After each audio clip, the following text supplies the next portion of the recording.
Is that my buddy Pharmacist Ben? That's me. What's going on? Oh man, Pharmacist Ben, it has just been a whirlwind of a day. How are Yeah, in a good you? way. In a good way, right? In a good It's way. always good, Pharmacist Ben, All because we're right. making progress, moving one foot. I used your line today, by the way. Which one? I know, right? Somebody asked me. It was something that was difficult for them. What they felt was difficult for them to do, and I said, "Have you ever eaten an elephant?" And they said, That's not my line. "Well, My it's line is not." fork But by I fork. led into it, though. I led into it. My line's fork by fork. Well, bite by bite. I said, but yes, I led into that sentiment anyway, and they laughed and were appreciative, and you know, it was good. So, Yes. how are you? I'm good. Thank you. Haven't seen you for a while. Yeah, it's been a couple days here, at least Yeah. 3 or 4 days. So, Pharmacist Ben, do you know what our topic is tonight? Nope. No idea. No idea. Not a clue. You didn't get my email. Fantastic. Andy, good to see you. Bruce, thanks for being here. I don't know who's on Rumble yet, but Rumble, I got a couple phone calls in. So some people did get the email. Fantastic. Today's title of the show is Yes. Why Doctors Are Finally Prescribing Fasting and Yoga. Ooh, wait a minute. Wait a minute. Doctors prescribing fasting? And First of all, you yoga. don't prescribe fasting. You just Right. fast. There's a Are quote you they're suggesting they're recommending fasting recommending fasting and yoga for because of the cancer? article. You sent me two articles. Yeah, about fasting and about I've been talking about fasting for years. I'm not fasting is has been referred to as the perfect medicine for years. Why? What happens when you fast? First of all, you're not putting stuff in, right? So when you don't put stuff into the body, your body sort of functions like a self-cleaning dishwasher. It runs when your dishwasher runs without dishes in it. What happens? It cleans itself out. The dishwasher itself will get cleaned when you run your dishwasher with no dishes in it, right? Hmm. Does that make sense? Hmm. Is that yes or no? I want this to Yes. make sense. So Yes. when you run your body with no food in it, it cleans itself out. That's called autophagy. And what ends up happening is your body actually will clean itself out. Not only that, but you're not putting toxins in the body either. So now your body doesn't have to deal with toxins. Not only that, but when you put any food in your body, that requires nutritional resources to process the food. Now, it should be a wash because there should be nutritional resources in the food, but that doesn't always happen. In fact, most of the time it doesn't happen. So most food costs us nutrition. So between the nutritional burden on our bodies from food, between detoxification, not putting toxins in, and between the body cleaning itself out, fasting is the perfect medicine, not only for cancer, but for longevity. We know that the less calories you eat, the longer you live. That's been the only proven way, repli- replicated, provable way to increase longevity is fasting.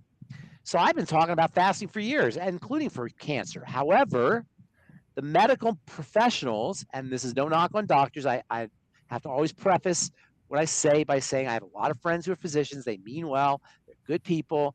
They're not individually bad, malicious, malignant, human beings who are trying to wreak havoc on people's health. They're just going by what they were taught, and they think that if you don't eat, you're going to lose weight. And because weight loss is something that happens when people have cancer, they're afraid to have people fast.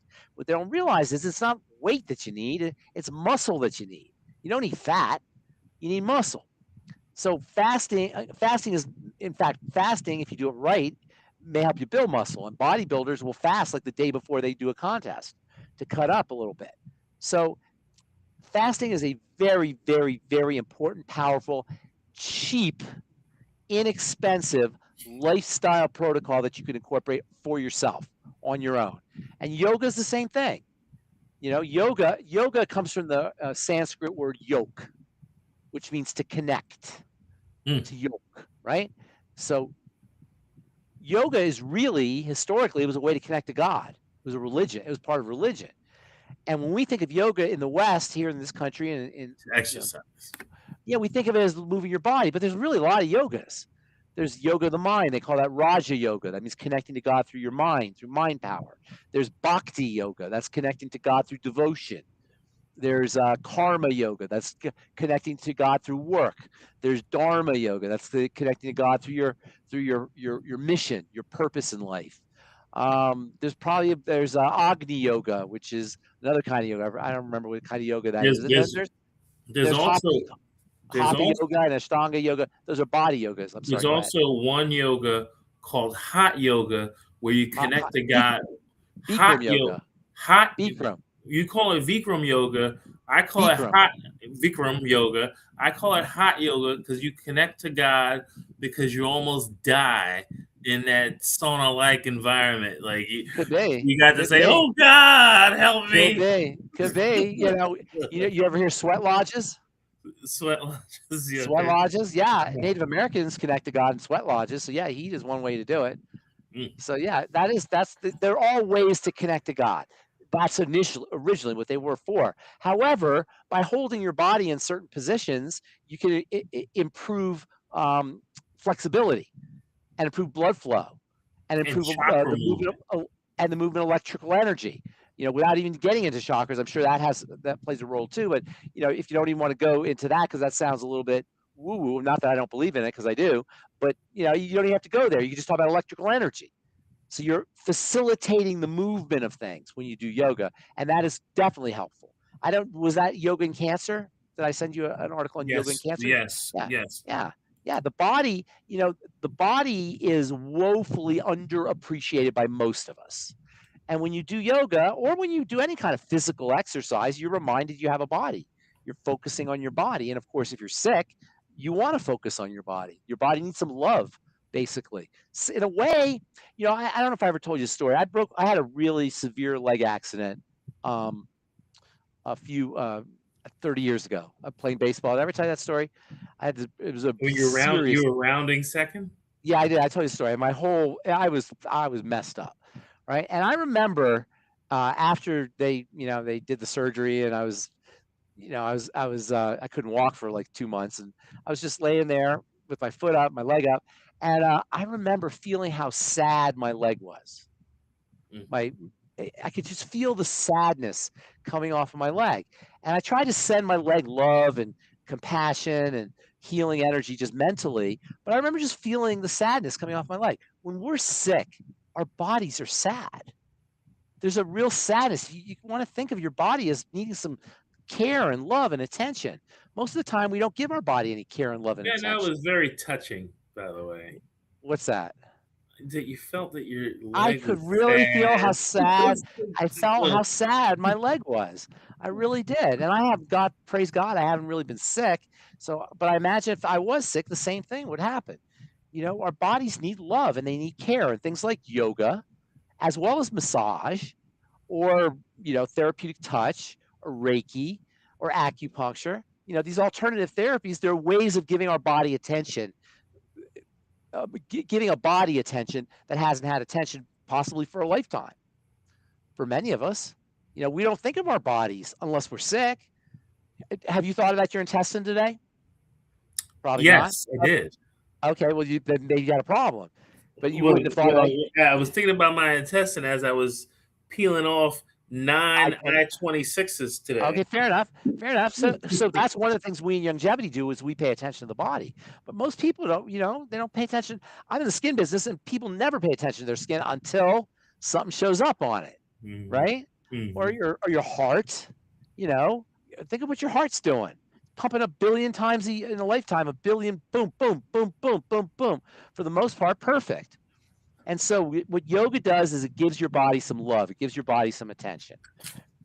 And to me, that is, if not its most important, it's certainly one of the most important benefits of doing yoga, or doing any kind of physical activity, if you're mindful about it. Pharmacist Ben, what I found very intriguing and or I say hope bringing, or what's the word for, hope inspiring, or finding a glimmer of hope in, just was the fact that, just so many standard medical professionals who are making a living now by promoting holistic sort of modalities. And it's just regular doctors, you mean, like regular medical professionals? regular MDs. Good for them, man. Who are, but it seems that they're doing it to put their footprint into a space. Yeah. They're coming into a space with certain cachet that someone who they may not believe in it. They may not totally believe in it, is what you're thinking? I know they don't totally believe it. I mean, I know that they don't totally,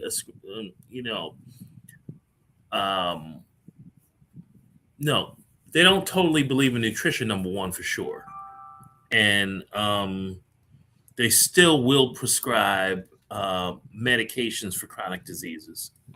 And they still will look for certain things being a root cause that are a symptom. And but I am hopeful. I'm still hopeful. I think it's heading in a good direction. I think people like me and you and Dr. Wallach and all the folks at Longevity, in 30, 40, 50 years, we're going to be considered like the pioneers, the way showers, the path clearers. The akin to like the pioneers who built America. So I could be like the Davy Crockett of nutrition? Exactly. Daniel Boone. Oh, man, I'm the Davy Crockett of nutrition. The Lewis and Clark of nutrition. That's you. Yes. That's you and Doc Wallach. You and Doc Wallach are Lewis and Clark. We're the Lewis and Clark of nutrition. Yes, exactly. Because we're on the forefront. Doc was ahead of me. Doc was like alone, basically. There were a few other people, but there weren't a lot. I stood on his shoulders. He was a good 10 years before me, but I smelled a rat in pharmacy school. And part of it is, somebody asked me how I got into this. Part of it is, and you're a little younger than me, so you might not remember this, but part of it was in the 1970s, something very interesting happened, early 1970s. It was called Watergate. Do you know what I'm talking about? Watergate? Oh yeah. Yeah, but you probably know from a historical standpoint, but I was living in it. Because I read all the President's Men. Okay, you read all the President's Men. So what year were you born? 72. You were born in 72. Okay, so this all happened in 72. So you were just kind of, you were a newborn. But I was 12, 13. And I remember thinking, they're all liars. I was only 12 and 13. And I said, they all lie. You can't believe anything anybody says. You can't believe anything. People who you trust. And back then, the government, America, United States of America, they wouldn't lie. It's the greatest country in the world and this and that and the other. And, they were not going to lie to us. And when I dawned on me that they were all liars, I became very suspicious of power and authority. And back then they would say things like, don't trust authority. And then when I graduated pharmacy school, when I went to pharmacy school, not graduated, but went to pharmacy school, I was like, what the heck is going on here? We're studying all these toxins and poisons, and we're trying to mitigate poison, and we're trying to help people get healthy by giving them poison. It just never made sense to me. And so I got on the nutrition bandwagon very, very early in my pharmacy career. But I still post-dated Doc by a good 10, 15, 20 years probably. Doc was doing it in the 60s and 70s. I didn't get going until the 80s. Ben, well, you're still a pioneer, man. So, and you have a lot more work to do. Yes. A woman called in a few minutes ago, and I think she's watching on YouTube now. And she had said, I've been taking the products, and I'm getting them on Amazon, which I told her, take this hand and turn it up this way, and take this hand and hold it like this, and then go like this for buying it from Amazon. Because, who does that doesn't help us. But she gets it fast, right? I'm like, yes, but you don't know how fresh it is, right? How long is it been sitting in Amazon's warehouse, and it's not helping the person who's spending their time not charging you for their time. So there's an exchange there. But at any rate, she said she's been taking the products. And when I asked her, and yes, I'm putting you on blast, I asked her, I said, so have you given up all of bad foods? Because Doc's the primary thing is he starts with foods that are universally kind of thought not to be good for us, like fried foods. Have you given up fried foods? Well, you mean all together, or can I just have it once a week? Zero. You don't have to have zero tolerance for any of this stuff, but to the degree that you do, the degree you'll feel better and get healthier. Yeah, fried foods are a disaster for health. I got a call. I got a question from I do a call before this, and I got a question I thought was really interesting about the ultimate EFAs. And you look at the ingredients in the ultimate EFAs, you see flaxseed oil and tuna oil and fish oil and this oil and that oil. And so the question is I thought oils were a problem, right? How come they're in the ultimate EFAs? What's the answer to that? Well, number one, how we process, they're not heated. They're not heated, and they're protected. They're protected in a gel cap. Protected in a gel cap, not heated, but never touch oxygen because they're processed in a nitrogen-rich room. If you didn't know, that's true. And they're not a food oil. You're not eating them like food. It's not a food oil. You're not gonna sprinkle them on something. But if we're using a derivative of sunflower oil, or we're taking the vitamin from that, we're not. We're taking the beneficial piece of the sunflower seed to give you nutrition. We're not right. You're getting a concentrated nutrient, an essential fatty acid, which is a concentrated nutrient. It's not a food. You're not ingesting tablespoons or teaspoons of it. You're ingesting a couple of drops basically, and it's a concentrated essential fatty acid liquid. And essential fatty acids are arguably, I don't want to say that they're the most important, but they're among the most important of all the nutrients. They're part of the mighty 90 essential nutrients, and they play a dramatic role in multiple health systems in the body, including the hormone system, the steroid hormone system, the skin, the brain, the blood, the heart, the liver, and the intestine. And so it's crazy to deprive yourself of these things. The ultimate EFAs, I think they're the most important of all. They're arguably the most important of all of the nutrients. Let me take that back. I don't like saying that, but they're extremely important, and they're hard to get from food because we cook. That's fantastic, because you have so many different nutrients that are arguably the most important. I know. Well, I can name 5 that you love. What's that again? I can name 5 nutrients in particular that you absolutely love. I know. I'm sure you can, because I would say that. But here's the thing. If you have a baseball team, 1927 Yankees or the 1976 Reds, or I don't know, who was considered the best baseball teams ever? I like the 96 Yankees. 96 Yankees? Okay, fine. So I bet you don't remember all the players on the 96 Yankees. Of course I do. No, you don't. Who's the catcher? Who's the catcher? Who's the catcher? Yeah, you heard me. I didn't stutter. Who's the catcher? Not Posada? No, that was 96, man. That was way back. You don't know. Jorge Posada. Not 96. Okay. And who was the right fielder? Right fielder? Yes. Right fielder? You don't know. Center was Bernie. You don't know. When I tell you the catcher, you're going to laugh, because you never even thought of him as a catcher, probably.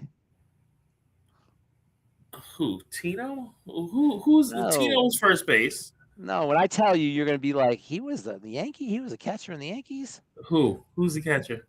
Joe Girardi. That's right. Girardi. Yeah, that's right. People don't even know. I forgot about Girardi. I forgot. Sorry, Joe. Sorry, Girardi. But what do you call it? But my point is, what's the most important position? Right? All of them, of course. Exactly. They were You're not going to units. win any.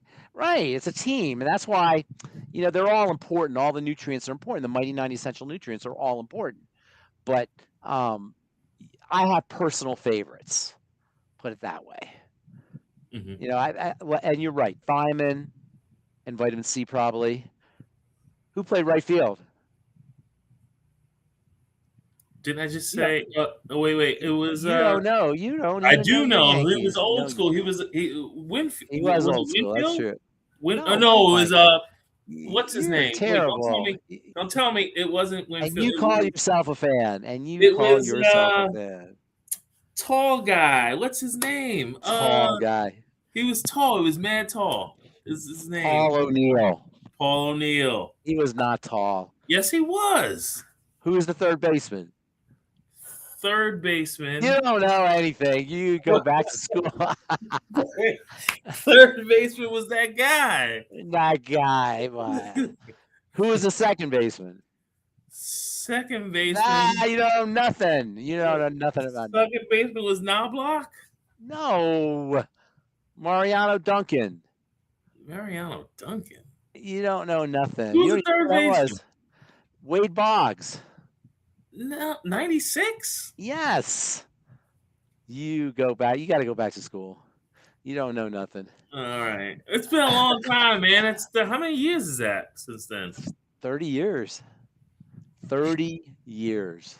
It's a long time. Jeez, that's crazy. I need more EFAs. All right. Maybe so. All right. Pharmacist Ben, as much as I, because I do enjoy your company and I can chat with you about anything.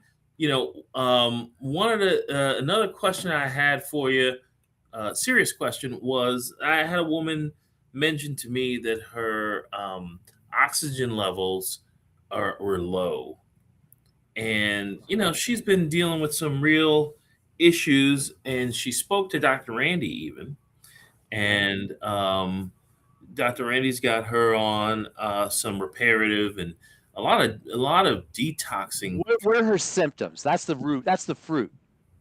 That's the fruit. Is the oxygen. What's going on? Yeah. Her symptoms is she's had a lot of edema. Okay. She's had a lot of. She's got some congestive heart failure type of stuff. How old is she? How old is, you don't say no more. How old is she? 60s? 50s, 60s, 70s? 62, 65. She's very young.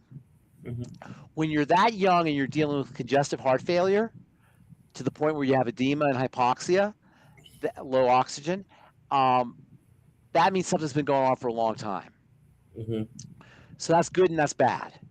It's bad because it's been going a long time and you're in bad shape for 62.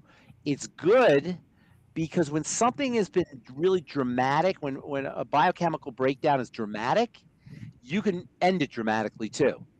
So she can make corrections and she can be a new woman in a short period of time. She could begin to make corrections right away. So first of all, the low oxygen and the congestive heart failure and the edema are all connected. Her blood's not moving. All disease is cell disease, but all cell disease is what? Preceded by dirty blood. Dirty blood. This is a blood issue. This is a vascular issue. Now, congestive heart failure is when she's not getting oxygen to the heart, so the heart doesn't work as well. Heart doesn't work as well. The blood doesn't circulate. The blood doesn't circulate. The fluids leak out. That's edema. When the blood doesn't circulate, you have issues.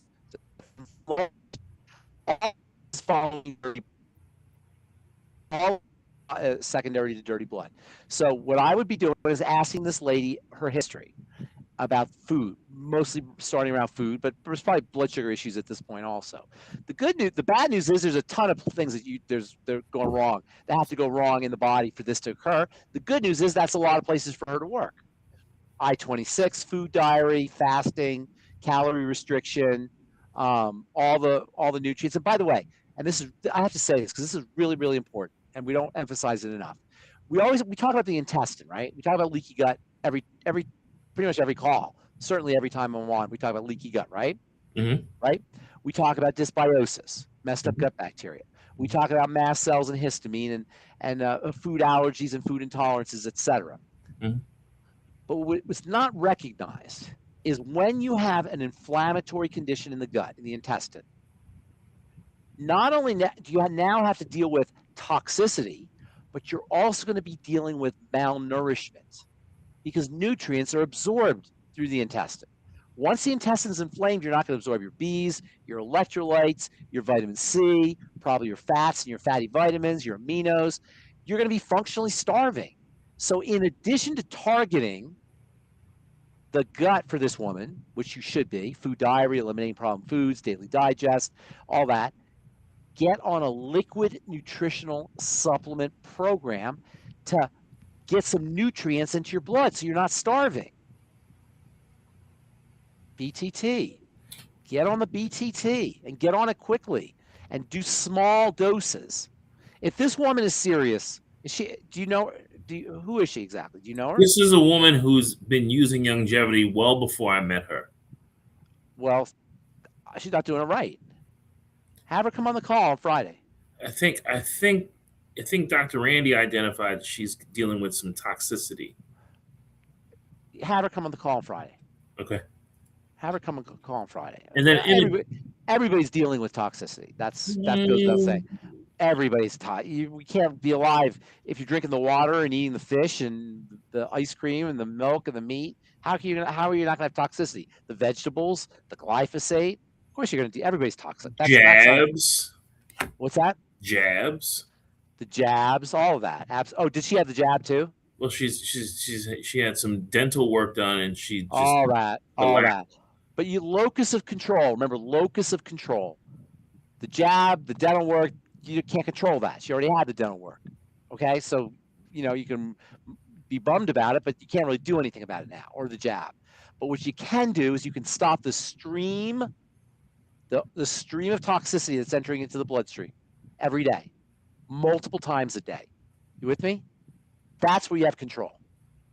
That's the play. Is this the woman who talked about fried foods? No. Okay. All right. So right from the get-go, you have a powerful place where you can work. And again, I'm not Mr. Food Guy, even though I talk about the digestive system in the gut all the time, right? It's not because I'm Mr. Food Guy. It's because that is the source of the dirty blood, unless you're injecting, and it's where we have control. We have control over that. You don't have control over your dental work. That's done. You don't have any control over the jab if you got it. That's done. But you have control over every single day what's getting into the bloodstream through the intestine. Go ahead. I'm sorry. She said, when I spoke to you earlier, I was doing okay. And then later on in the day, I didn't feel so good. I said, what did you eat? She said, I had a steak. When I was on the subway, and I'm just like, well, clearly you're not digesting very well because, something happened there. I mean, exactly. Maybe you don't want to have steak tomorrow. Yeah, steak is not it could be a quality food theoretically, but not the way we eat steak. Mm-hmm. So we should just be eating it raw with the blood leaking? I mean, ideally, I suppose. I don't think humans have the enzymes in order to process them. Most of us don't have enough enzymes. But a wild animal, and actually, now that I think about it, there's enzymes in the raw meat. Did you know that? When you eat raw meat, when an animal eats raw meat, like kills the antelope, like right there, there's lots of enzymes in the meat. The meat digests itself. That's one of the ways that wild animals can eat. They can digest and process formerly alive meat because when it's fresh, it's got lots of enzymatic activity. Très intéressant as usual. Question.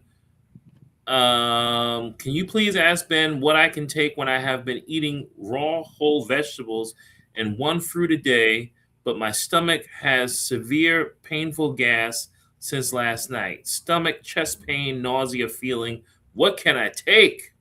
Get some cellulase. Is there cellulase in our ultimate enzymes?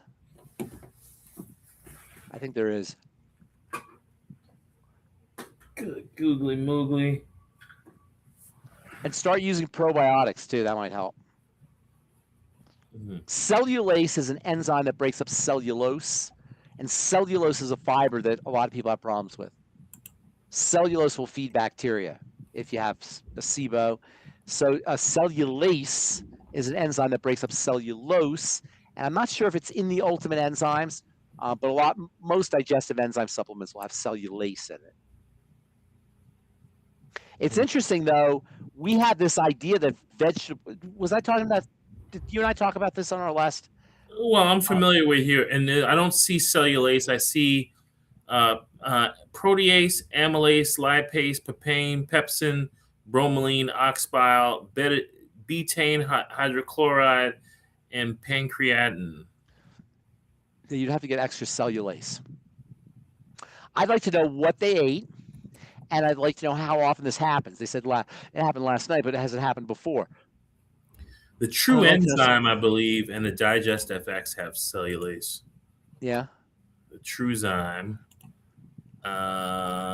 magnesium, catalase, pectinase, amylase, cellulase.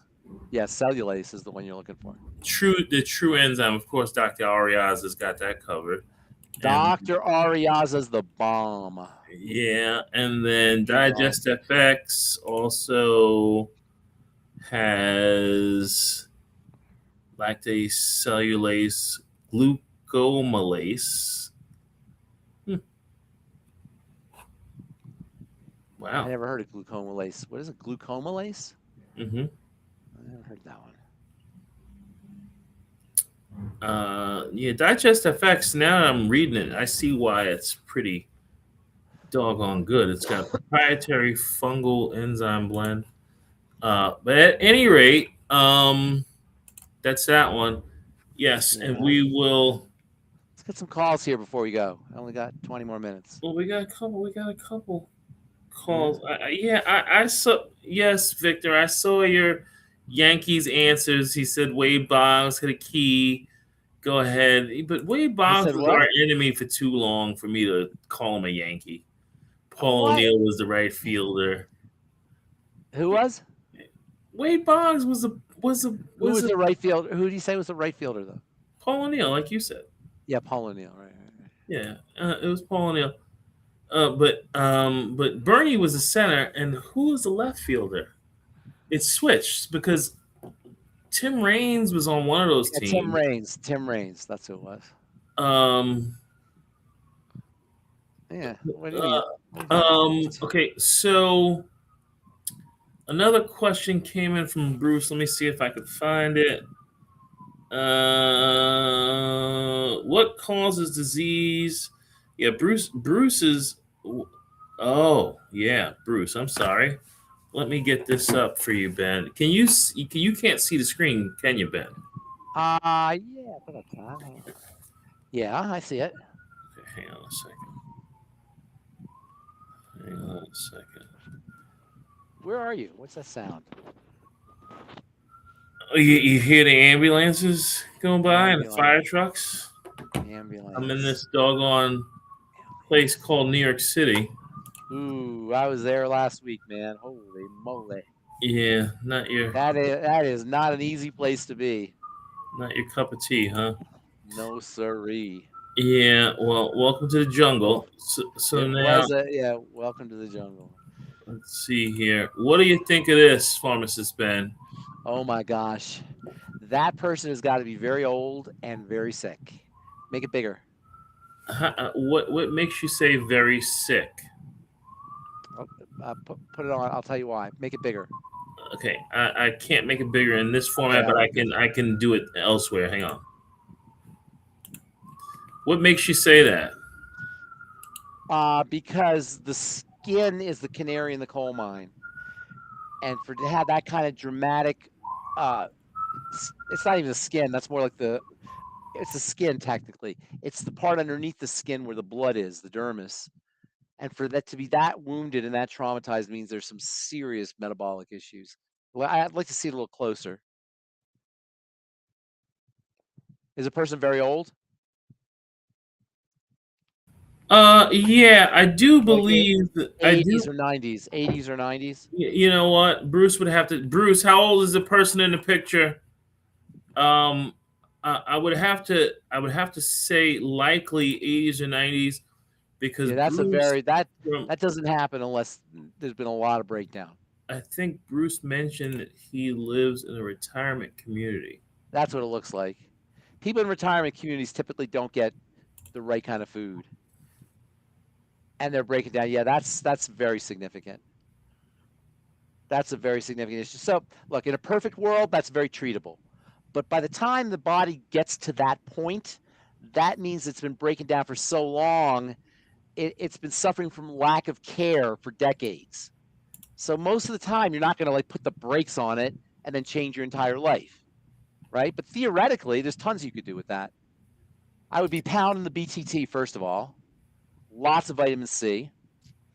I'd be correcting any digestive or metabolic issues. That goes without saying. And protein, amino acids and peptides and protein. Whey protein, TMR shake, would stay away from anything that's processed, that's highly cooked, that's extruded, or like cereal grains, or cereals, I should say, and anything like sweets, that kind Is of there any stuff. way to get protein in a pill form? Yeah, you get protein in pill form. You can't get a lot of it though, but they make protein tablets, I'm sure. But what about You can't. longevity You won't. stuff? No, I The don't think best you. we can I do don't. is Yeah, I don't. You know, that's a good question. I don't think I've ever really seen protein tablets, but there's no reason not to. They couldn't come in tablets. You just compress the protein. Mhm. And then aminos like the HGH aminos would that help at all? Aminos would help them, and protein would definitely help them. Connective tissue protein. That's what I would be doing. Glycine, um, uh, collagen peptides, um, gelatin. My dad's legs look like this too now. How old is he? Not that old. Well, How old am I? I'm so he's got to be like 74. that's major breakdown. That's MBFA. That's a serious case of MBFA. He committed to taking he won't do any of my drinks, Your but dad? but he now says he'll take the pill forms of whatever I got. So Why would people be resistant? because he wants to drink diet soda. He doesn't want to quit diet soda. And my tangy tangerine will interfere with his diet soda. I don't know. I can't explain it, I'm putting you but on blast there. everybody gets to do what they want to do. Mary Mack is saying high aminos. What do you think about that comment that Mary Mack made? High aminos? HGH aminos. I'm sorry. Oh, HGH aminos. I don't know what they are. I'd have to see them. I can't speak to that. I'll tell you what's in there. There's a question here, a couple of questions here. I'll start with our buddy Andy's question because he was on, one of the first people on, and Wyoming Annie is on. She says our favorite late night duo. A Monday night duo. Thank you, Wyoming Annie, as usual, for being on with us, and Bruce and Andy. But Andy's question is, what's Ben's take on neurotherapy with a celiac ganglion? My doctor injected procaine with DSMO. I think that's DMSO. Oh, is that D? And put neural drops on the skin with analog PEMF. Life-changing results. Yeah, well, they basically numbed the celiac ganglia are it's like a complex of nerves that are in the upper abdomen, upper part, like right up here, and they regulate digestive functions, and they're associated with pain. So if you have celiac because you're eating the wrong foods, you're going to end up with some kind of nerve problem and pain. So what they're doing is they're reducing the inflammation in the nerves, and they're giving them an anesthetic. Procaine's an anesthetic, a number. But why don't you just stop eating the frickin' triggering foods instead of having medical intervention? Yeah, I'm sure it is relief, because now you've anesthetized the nerves. But that's not good for you in the long run to anesthetize the nerves. Yeah, it's going to get rid of the pain. And the DMSO probably is an anti-inflammatory. So they're reducing the inflammation. But why don't we just stop eating the food that's causing the inflammation? Celiac is a gluten disease. Right? Are you there? Yes, it is. 100%. So why don't we stop eating the triggering foods? That to me, that makes much more sense. Although I can imagine this, this guy's gotten some relief. They numbed the nerves that were associated with the pain. So yeah, I could see that. He's probably thrilled. People don't want to give up pizza. Johnny J on Rumble says, I seem to be GI sensitive with taking BTT. Any suggestion on how much I should put in a 16.9 ounce bottle? Yes, you go to taste, where you like the taste, and you do it with food. And it's much better to do divided doses than to try to do it all at once. It's not a GI problem, it's a BTT problem. The BTT absorbs water. You can tell it absorbs water because what happens when you put it in water? It dissolves. Mm-hmm. So as your BTT is passing through your digestive tract, it's going to pull water with it. It's a water magnet. It makes sense? Mm-hmm. So as it's going through, it's pulling water with it. It can cause bloating in the intestine, the large intestine. The large intestine is where water is absorbed. It's sucked out. It's how your stool doesn't have water. It's like a solid. Mm-hmm. One of the jobs of the large intestine is to suck water out of that mass of food that drops in from the small intestine. If you take BTT, that's going to put a flood of water. If you take enough of it and you're not absorbing it, it'll take a flood of water and it'll go into your large intestine. It can cause all kinds of havoc, bathroom havoc. So you want to do smaller doses, A.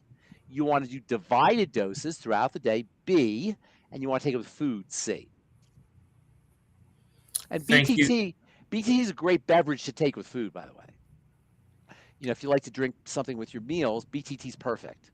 Absolutely.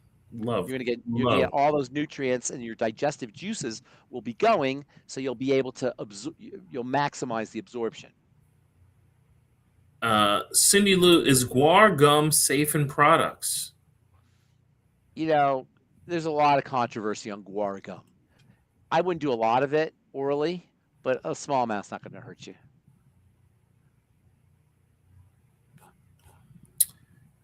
Roger Clemens is still our enemy. Okay, so Andy's mentioning they were addressing the sympathetic fight or flight, which wasn't allowing me to produce stomach acid. Is this the guy with the ganglion? Yes. That makes sense. So when the sympathetic nervous system is your emergency nervous system, if you have celiac and you are not following the protocol, you're doing things that trigger your celiac, that will activate the emergency nervous system, and that will definitely suppress stomach acid. That is true. So the Procaine and the DMSO are telling the nervous system to stand down, that you don't have an emergency, but they're doing it by poisoning it. Procaine poisons it. DMSO, not quite the same, but Procaine anesthetizes the nerves. That is, in essence, poisons the nerves. So, yeah, I can see what they're thinking, but it makes more sense to not do the triggering foods, I would think, than try to drug yourself out, drug yourself off the problem, away from the problem. Okay, Pharmacist Ben, I'm going to try and let you go early today, so I want to do a couple rapid fire questions for you that I don't think that you saw my email, so I'm going to ask you what are you going to ask these me? questions in rapid fire succession. Wait a minute. What are you going to try? Is it going to be gotcha, Ben? You're going to gotcha me? Yes. Anybody who's got a question that can stump Pharmacist Ben, no, I'm not. I don't know everything. We'll get a free no, I don't EFA. know. Not a bottle of EFA. I don't even know. You'll get one EFA for free. I don't know. I'm not going to own that. I know some stuff. more than most people, but that doesn't mean I know that much. You know, a darn good All right. bunch amount of stuff. And keep in mind, Pharmacist Ben, you have AI as your assistant if you need. So let's see.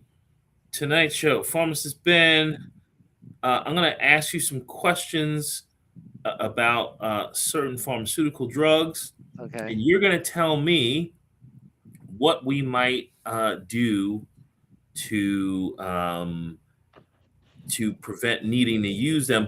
But first, I want to address Yvonne's question. Yvonne says, can Ben decipher the difference between proteins, Yes. amino acids, and peptides? Yes.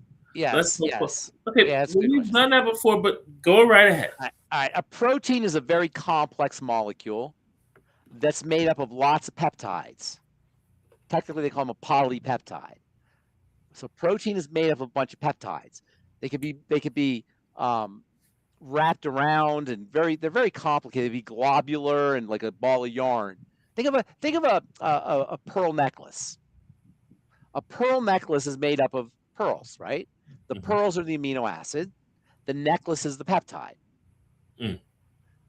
If you take the peptide and wrap it around into a ball and turn it into like a ball of yarn, it becomes a protein. Now, some proteins are long chains and other proteins are globs. They're fibrous proteins and there's globular proteins. But either way, they're made up of a bunch of pearl necklaces, which are in turn made up of a bunch of pearls. So amino acids equal pearls, necklaces equal peptides, and proteins equal complex peptides. Okay? Either globular or fibrous. That is very clear, very clear. Thank you, Yvonne, for asking the question. So what are you going to ask me? What's my questions here? Okay, before we get there, Keely's asking, what about contraceptives suppressing the body over time and long-term effects and birth also control pill? IUD? The IUD is not quite as, you're still interfering with hormones. The steroid hormone system is not to be messed around with. You mess around with your steroid hormones at your own peril. Birth control pills, which are steroid hormones in very, very high concentrations, fake steroid hormones, artificial, poisonous, synthetic steroid hormones, are an absolute disaster. And in my humble opinion, they're among the worst drugs a human being can take, the birth control pill. Obviously, they're convenient, but other than that, they're awful drugs, and they wreak havoc on the hormone system. And then the IUD is not quite as bad, but it will still mess up your hormones. So, contraception is contraception, and, What is an IUD? Is just a device? Yeah, it's a device.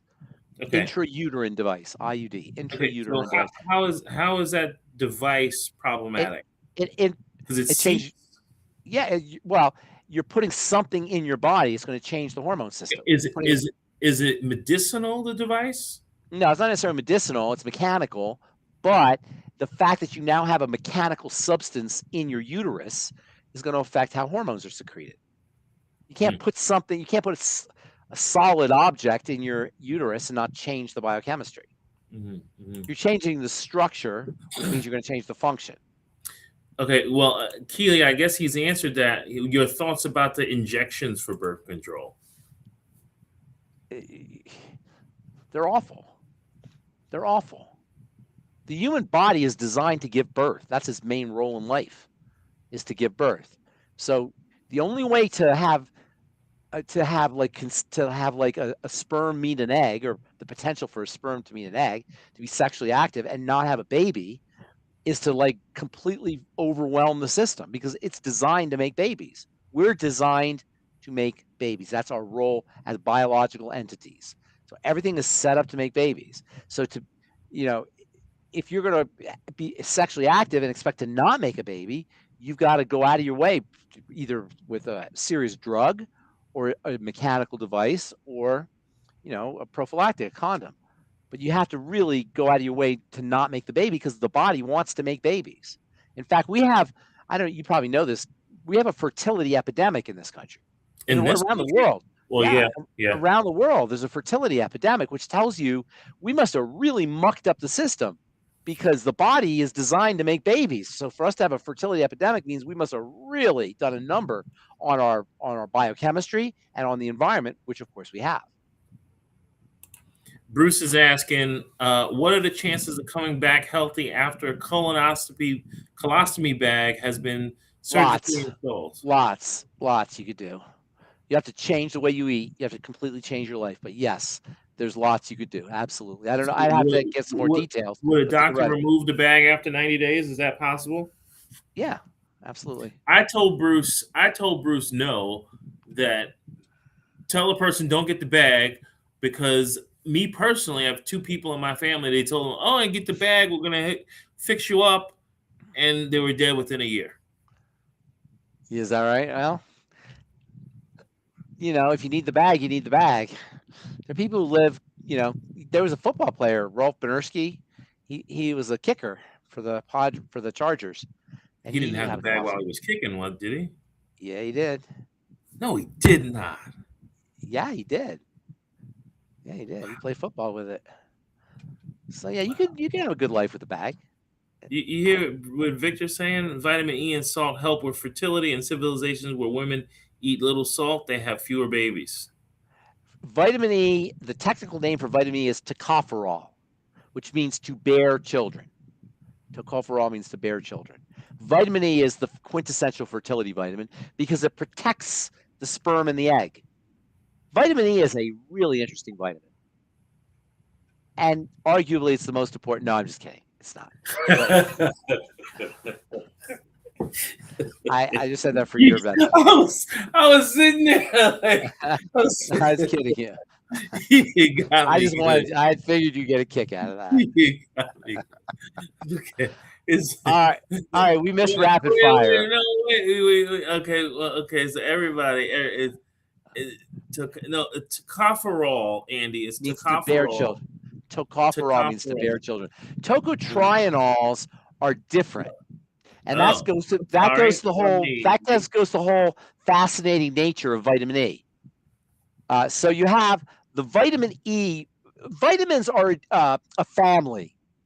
There's no one vitamin E. It's a family. There's no one vitamin A. It's a family. There's no one vitamin K. It's a family. Even vitamin D is a family, although not quite as significant as the other ones. So the fat-soluble vitamins are families.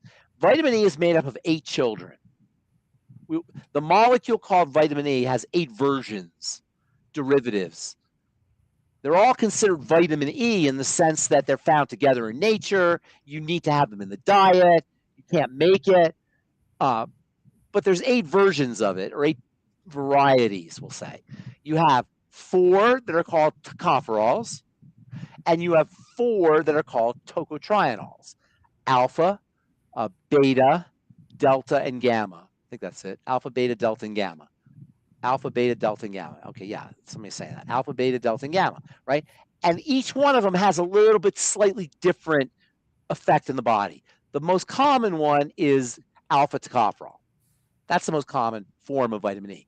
But the tocotrienols have a little bit more antioxidant oomph than the tocopherols. But they're all important. The best thing you could do if you really want to go all out is get mixed tocopherols and tocotrienols. And those are all thrown together, or get it from food. But it's hard to get it. It's hard to get vitamin E from food. Next time, let's talk about vitamin E on Friday. It's just a really very interesting vitamin. Damn. Here's a little tip for you. If you have a burn or some kind of wound, if you're healing from a zit, you pop a zit, a big old zit, and you get this big yucky thing left over. High doses of vitamin E taken for a week or so, like 1,200 IU. Usually about 400 IU is a good dose, but 1,200 IU taken for 4, 5, 6 days, you'll be amazed at how fast you heal with that. It's amazing from healing. Well, Andy, I hope you're a health coach. If you're not a health coach, you need to call 855-949-3377. I'd like to have a conversation with you. And I'm sure I've said this to you before, but we need give us a call tomorrow. Sign up and become a health coach. Somebody like you needs to be helping more people. Same as the brain waveforms. Yvonne, you got me lost. And Ben, I don't have time for my full Rapid rapid fire. fire, but I'm going to ask you about one. Okay. Keytruda. What are you asking? Keytruda is a monoclonal antibody used in immuno-oncology to treat various cancers. Maybe that's not a good one, including lung cancer, head and neck cancer. So what do you want to know? Well, my thought was, what would be the root not fruit version of Well, cancer's a little different, but think about what Keytruda is doing. Keytruda is shutting down the immune system. Mm-hmm. Okay, so I'm sorry, Keytruda is preventing cancer cells from shutting off the immune system.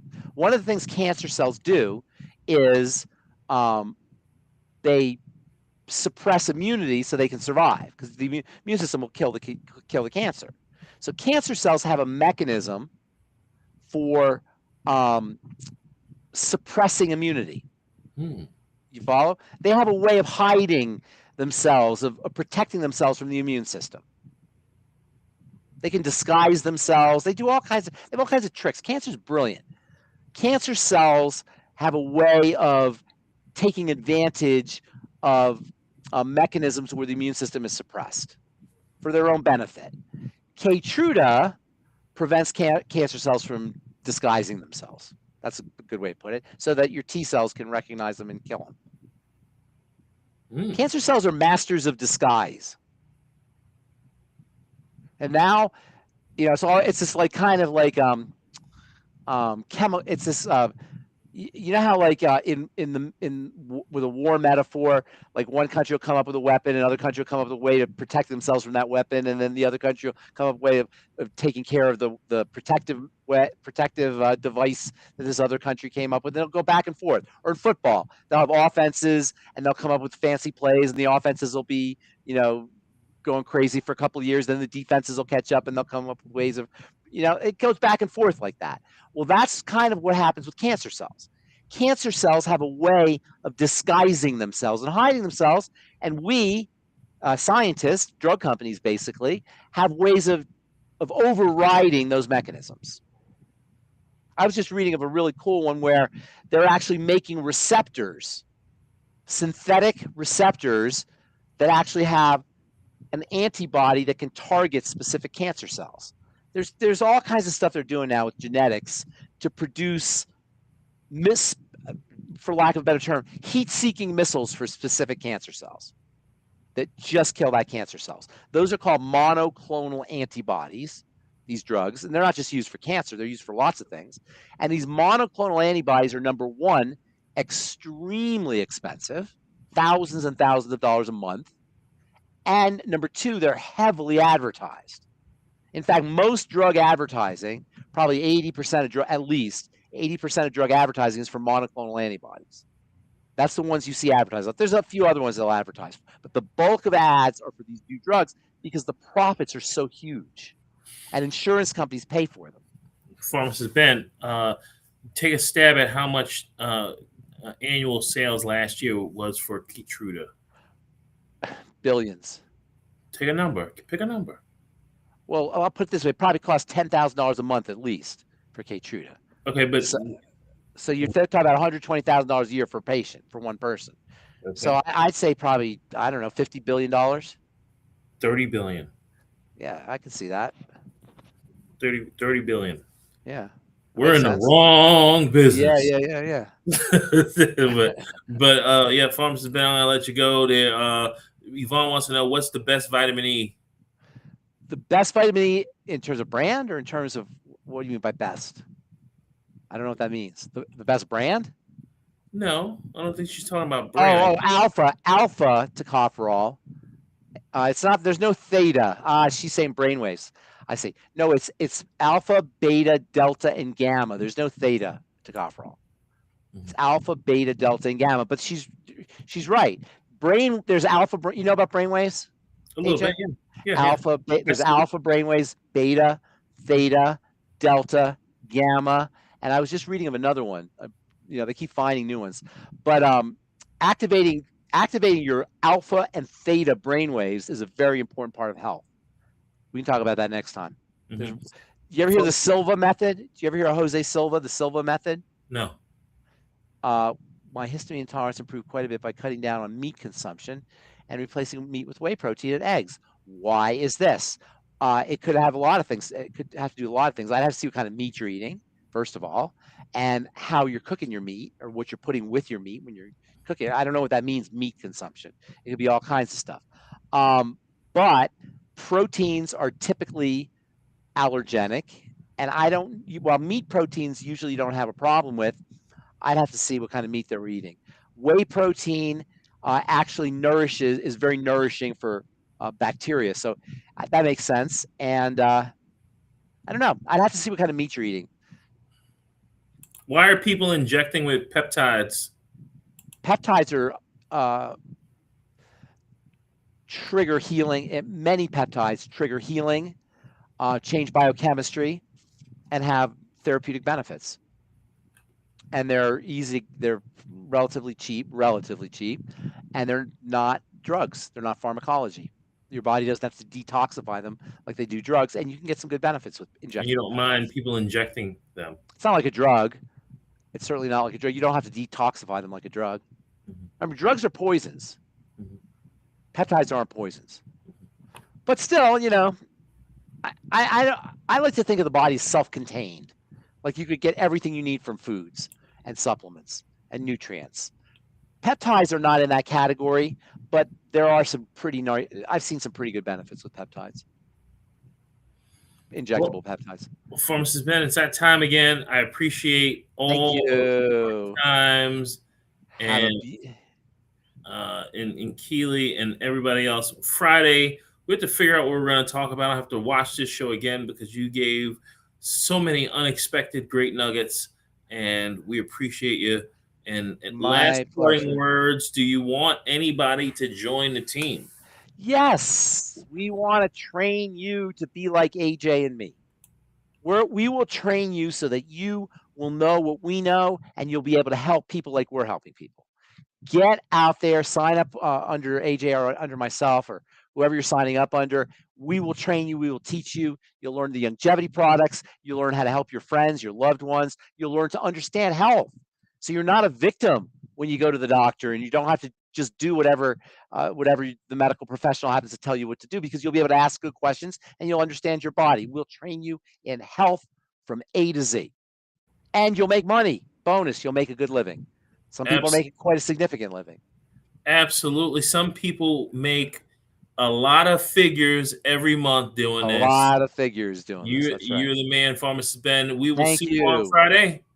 Yes, I'm looking forward to it. Thank you, sir.